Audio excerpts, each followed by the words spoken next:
성경 읽다가 이건 진짜 못 읽겠다 싶은 책 다들 하나쯤 있지 않으세요? 아마 많은 분들이 레위기를 꼽을 거예요. 그쵸? 막 온갖 규칙에 제사법에 읽다 보면 머리가 아파오잖아요. 그런데 만약에 이 레위기가 사실은 엄청난 비밀을 감추고 있다면 어떨까요? 오늘 그 비밀을 한번 같이 파헤쳐 보겠습니다. 네, 맞아요. 레위기 하면 딱 떠오르는 게 성경에서 제일 어려운 책, 이런 거잖아요. 뭔가 복잡하고 지금 우리랑은 상관없는 옛날 법정 같고, 그쵸? 그런데 말이죠. 이 모든 복잡한 내용을 단번에 꿰뚫어 버릴 수 있는 마스터키 딱 하나 있다면 믿으시겠어요? 그 열쇠가 뭐냐면요. 진짜 놀랍게도 레위기의 맨 첫 단어에 숨어 있습니다. 바로 그리고라는 단어예요. 아니, 그리고가 뭐 그리 대단하냐고요? 히브리어 원문을 보면 레위기는 그리고로 시작하거든요. 이게 무슨 뜻이냐면 레위기는 그냥 뚝 떨어진 책이 아니라 바로 앞에 나온 출애굽기에서 그리고 이어지는, 말하자면 거대한 이야기의 이부작 같은 거라는 거죠.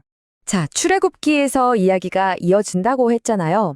이걸 아주 기가 막히게 설명해 주는 비유가 있어요. 뭐냐면 출애굽기가 하나님과 이스라엘 백성의 성대한 결혼식이었다면 레위기는 그 다음부터 시작되는 알콩달콩 때론 티격태격하는 결혼 생활에 대한 안내서인 셈이죠. 여러분, 결혼식이 끝이 아니잖아요. 그렇죠? 진짜는 같이 살면서부터 시작되니까요. 이 결혼 비유 조금만 더 들여다볼까요? 자, 시내산에서 맺은 언약이 바로 결혼식이고요. 십계명 같은 율법들은 우리 이렇게 살자 하고 약속하는 결혼 서약서 같은 거예요. 그리고 하나님이 이제 우리 같이 살자 하시면서 마련한 신혼집이 바로 성막인 거죠. 와, 완벽하죠? 근데 여기서 진짜 신박한 문제가 하나 터집니다. 신랑의 신 하나님은 너무나 완벽하고 거룩한 분인데 신부인 이스라엘 백성은 흠이 많고 불결하다는 거예요. 이거 어떻게 같이 살죠? 바로 이 문제를 풀기 위해 등장하는 게 바로 레위기입니다. 그래서 우리가 그렇게 머리 아파했던 그 복잡한 제사법들이 여기서 짠! 하고 등장하는 겁니다. 이게 그냥 옛날 사람들이 하던 이상한 종교의식이 아니고요. 이 결혼 관계를 깨지 않고 계속 유지하기 위해서. 그러니까 거룩한 신랑과 불결한 신부가 어떻게든 같이 살아가기 위한 아주 현실적이고 필수적인 법적 절차였다는 거죠. 자, 그럼 그 법적 절차의 디테일을 좀 살펴볼까요? 먼저 우리가 흔히 하는 오해부터 하나 깨고 가죠. 제단에서 활활 타오르는 불. 이걸 보면 왠지 막 하나님을 향한 우리의 뜨거운 열정, 헌신 이런 걸 상징하는 것 같잖아요. 근데 사실은 그 의미가 정반대입니다. 충격적이죠? 이 불은요, 사실 죄에 대한 하나님의 무서운 심판, 그러니까 죄의 대가인 죽음을 상징하는 거였어요. 또 하나 있어요. 재물을 태울 때 향기로운 냄새가 난다는 표현. 이걸 문자 그대로 와, 하나님이 고기 굽는 냄새를 좋아하시나 보다, 이렇게 생각하면 곤란합니다. 이것도 일종의 법률 용어예요. 재판장님, 빚을 다 갚았습니다 하는 것처럼 죄의 죄값이 다 치러져서 하나님의 공의가 만족되었다, 이제 됐다는 사인이었던 거죠. 아니, 어떻게 동물이 내 죄를 대신할 수 있냐고요? 바로 전가라는 개념 때문입니다.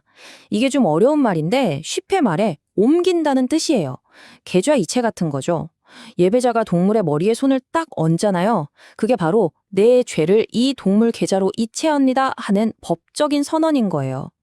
내 죄가 동물에게로 합법적으로 넘어가는 순간이죠. 자, 여기까지 들어보니까 어떠세요? 이 모든 복잡하고 피비린내 나는 시스템이 사실은 아주 중요한 무언가를 가리키고 있는 그림자 같지 않으세요? 네, 맞습니다. 이건 일종의 예고편이었어요. 미래에 나타날 진짜 실체를 미리 보여주는 거죠. 그럼 이제 그 본편, 그 실체라 뭔지 한번 보러 가시죠. 레위기의 제사가 가리키던 그 실체는 바로 예수님의 십자가였습니다. 한번 맞춰볼까요? 자, 1단계, 죄를 동물에게 전가했죠. 우리의 죄가 예수님께로 전가됩니다. 2단계, 동물이 나를 대신해 죽었죠. 예수님이 우리를 대신해 죽으셨습니다. 3단계, 동물이 심판의 불을 견뎠죠. 예수님이 십자가에서 우리가 받아야 할 그 모든 심판을 다 견뎌내셨어요. 그래서 마지막 4단계, 하나님과 화목하게 되는 길이 열린 겁니다. 소름 돋게 똑같죠?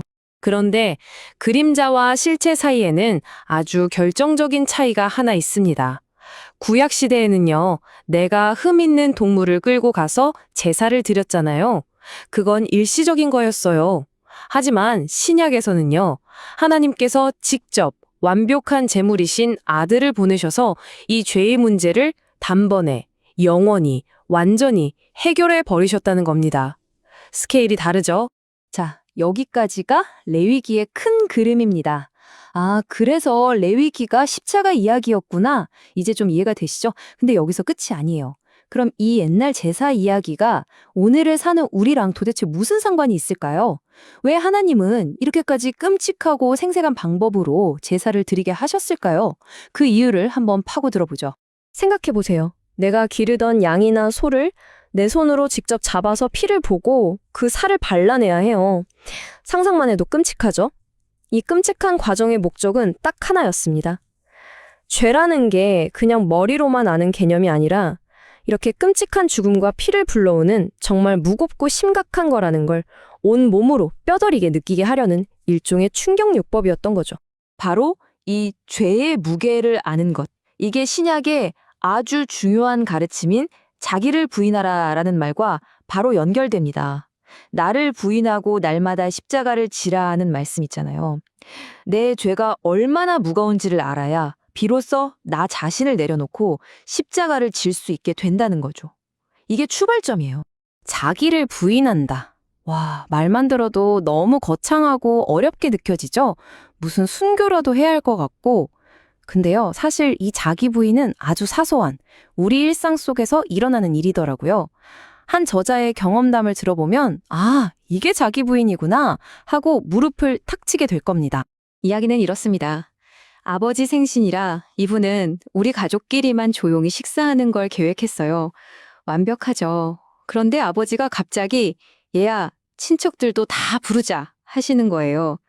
속으로 생각했겠죠. 아니, 제 계획이 훨씬 합리적이고 좋은데요? 제 말이 맞는데요? 자, 바로 이 순간입니다. 내 옳음을 주장할 것인가? 아니면 아버지의 뜻에 따를 것인가? 선택의 순간이 온 거죠. 결론부터 말하면 이분은 자기의 옳음을 내려놓고 아버지 뜻대로 했어요. 결과가 어땠을까요? 놀랍게도 식사 자리는 훨씬 더 풍성하고 평안했다고 해요. 그러면서 깨달은 거죠. 아, 내가 틀렸고 아버지 판단이 옳았구나. 내 고집대로 했으면 이 평화는 없었겠구나 하고요. 자기 옳음을 내려놓았을 때 더 좋은 결과가 찾아온 거예요. 바로 이 지점입니다.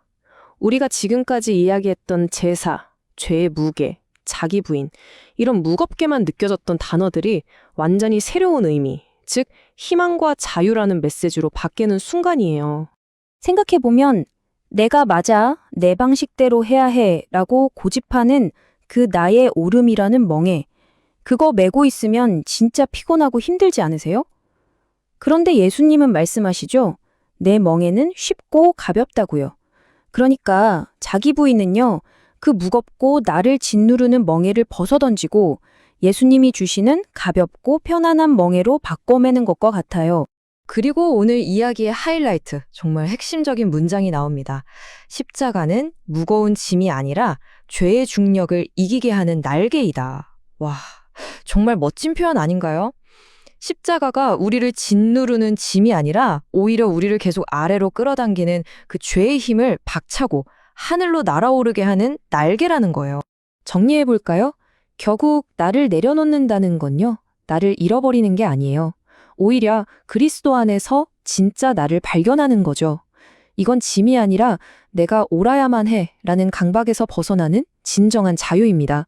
그리고 이건 그냥 희생하고 끝나는 게 아니라 그 무엇과도 바꿀 수 없는 깊은 평안과 기쁨을 얻는 정말 남는 장사라는 거예요. 그래서 지루하게만 보였던 레위기가 오늘 우리에게 이렇게 묻고 있습니다. 오늘 당신이 꼭 붙들고 있는 당신의 옳음은 무엇인가요? 그게 내 방식일 수도 있고 내 생각, 내 계획일 수도 있겠죠. 어쩌면 우리가 그 옳음을 용기 내어 내려놓는 바로 그 순간 우리를 날아오르게 할 그 날개를 발견하게 될지도 모릅니다.